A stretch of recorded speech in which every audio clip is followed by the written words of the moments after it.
Sr. Jornalista António Costa, nesta audição na Comissão de Ética, e colocar um conjunto de questões muito concretas.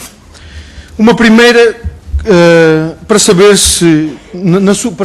na sua opinião, que efeitos é que esta notícia do Diário Económico, que já fez aqui referência, pode ter tido. Se entende ou não que a publicação desta notícia poderia favorecer a aceitação do negócio de aquisição da TVI por parte de algum grupo ou de alguma empresa portugueses. Queria fazer aqui agora referência a uma frase que registrei textualmente, como eu disse, que foi: as pressões até são mais do ponto de vista empresarial, comercial e económico do que político. Gostava que pudesse concretizar esta afirmação e, por referência a esta sua afirmação, gostava de saber se, considerando essas pressões do ponto de vista económico que surgem, se não julga que são legítimas as críticas que lhe são dirigidas no sentido da possível instrumentalização da informação publicada no Diário Económico. Gostava também de saber se considera que é mera coincidência a manchete do Diário Económico e o conteúdo desta notícia surgir numa altura em que a PT tinha em marcha uma operação para a aquisição da TVI.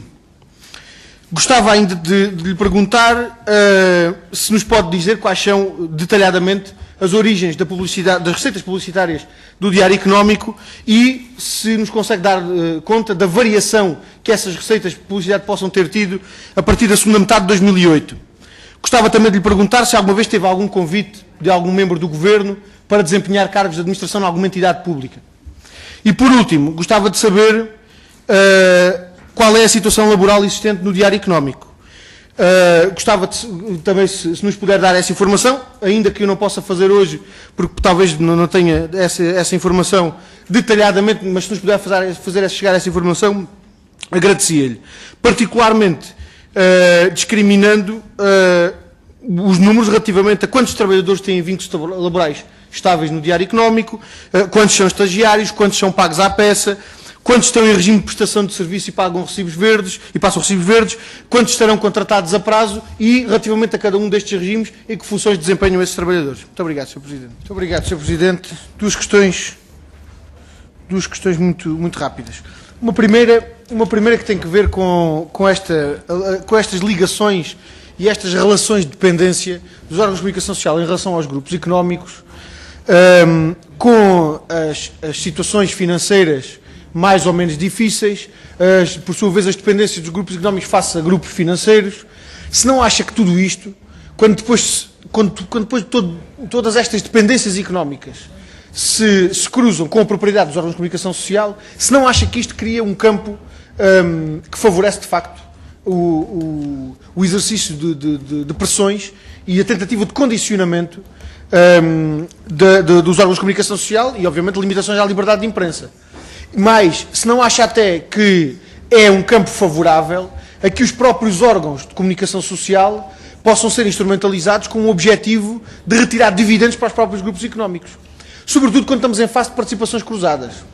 Né? E nós reparamos que se atender às participações cruzadas entre vários grupos económicos e várias empresas, nós conseguimos perceber ligações de grupos empresariais que são detentores de órgãos de comunicação social, com ligações depois a entidades bancárias, ligações a grupos financeiros, e depois, por sua vez, a participação também noutras empresas, nomeadamente em empresas públicas, com indicação de administradores para os conselhos de administração dessas empresas e depois a publicação de notícias em órgãos de comunicação social que são propriedade desses grupos económicos e, portanto, todo este cruzamento de participações económicas e de ligações, e agora classifico-as eu, de ligações perigosas, se não entende que, de facto, se cria um caldo propício a que os órgãos de comunicação social possam depois, por via daquelas outras pressões que falava há bocado, do ponto de vista económico e do ponto de vista da sua situação financeira, se não queriam pelo menos as condições ideais para que haja efetiva concretização dessas tentativas de condicionamento da liberdade de imprensa.